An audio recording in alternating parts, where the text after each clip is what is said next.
Hello friends, आज आपण एक अशी स्टोरी पाहणार आहोत जी प्रत्येकाने त्यांच्या आयुष्यात एकदा तरी नक्कीच अनुभवलेली असेल.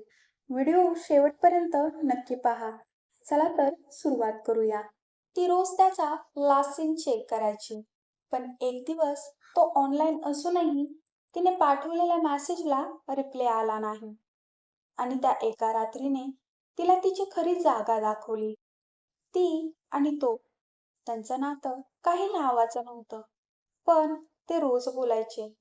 इतके बोलायचे की दिवसाची सुरुवात आणि शेवट दोघांच्या मेसेजशिवाय कंप्लीट होत नव्हता.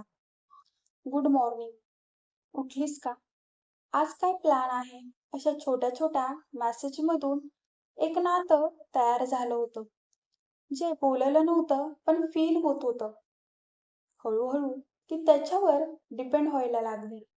त्यांचा एक मेसेज तिचा मूड बदलायचा. त्यांचा टेक केअर तिला दिवसभर खुश ठेवायचा. ती त्यांच्यासाठी वेळ काढायची, कधी स्वतःचं काम बाजूला ठेवून फक्त त्यांच्याशी बोलण्यासाठी. पण हळूहळू काहीतरी बदलायला लागलं. रिप्ले लेट येऊ लागले. बिझी आहे असं म्हणायचा तो. ती समजून घ्यायची, कारण तिला त्याच्यावर विश्वास होता. पण त्या बिझीच्या मागे एक सायलेन्स वाढत होतं. ती रोज रात्री फोन हातात घेऊन बसायची, स्क्रीनकडे बघत, त्याच्या एका मेसेजची वाट बघत. Last seen 11:15. ती पुन्हा पुन्हा चेक करायची, जणू त्या नंबरमध्येच तिचं उत्तर होतं. ती स्वतःशी बोलायची, तो ऑनलाईन आहे, मग मला रिप्लाय का नाही? मी काही चूक केली का? तो बदलला का? ती प्रश्न विचारत होती, पण उत्तर तिला आधीच दिसत होतं. ते मेसेज पाठवायची, आर यू ओके? बिझी आहेस का? काही झालं का?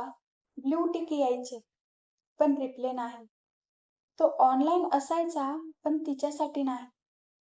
कधी कधी आपण कोणाला इतकं महत्त्व देतो की आपली व्हॅल्यू विसरतो. तीही तसंच करत होती. ती त्याच्यासाठी वेट करत होती आणि तो तिच्यासाठी थांबतही नव्हता. त्या रात्री ती खूप वेळ स्क्रीनकडे बघत बसली. तो ऑनलाईन होता, पण त्यांच्यामध्ये सायलेन्स होतं. आणि अचानक तिला जाणवलं, तो ऑनलाईन आहे, पण माझ्यासाठी नाही.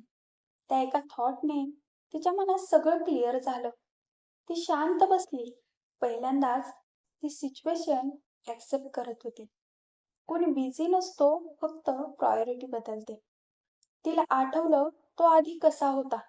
इन्स्टंट रिप्लाय यायचा, लाँग चॅट, केअर, आणि आज एक सिंपल रिप्लाय सुद्धा नाही. तिच्या डोळ्यात पाणी आलं. पण यावेळी ती रडत नव्हती. ती समजत होती. तिने शेवटचा मेसेज टाकला, टेक केअर. ती टायपिंग करत होती. खूप काही लिहायचं होतं, पण डिलीट केलं. कारण तिला कळलं होतं, ज्याला बोलायचं आहे तो रिझन शोधतो, ज्याला नाही तो एक्सक्यूज. तिने फोन बाजूला ठेवला आणि पहिल्यांदाच लास्ट सीन चेक केला नाही. कधी-कधी आपण रिप्लायची वाट बघत राहतो, पण खरं उत्तर आपल्याला आधीच मिळालेलं असतं.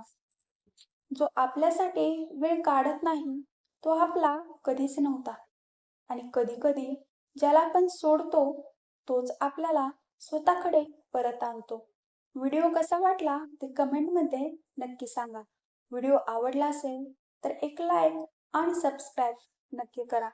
तुमचाही अनुभव